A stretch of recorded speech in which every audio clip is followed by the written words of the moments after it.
কোনো অনুমতি ছাড়া এই মিজান রাজ্জাক এরা এদের সন্ত্রাসী লোক দিয়ে আমাদের ঘরের টিন খুলে এরপরে এদের মন মতো করে আজকে বাজার বন্ধ রবিবার এরা কাজ করতেছে।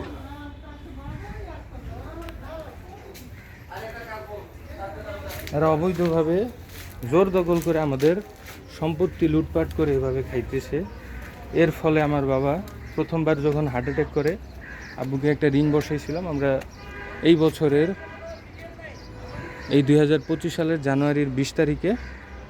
কিন্তু এরপরে এই দ্বিতীয়বার আব্বু যখন হার্ট অ্যাটাক করে এই 17 তারিখ গভীর রাতে, তখন আব্বুকে আমরা হারাই।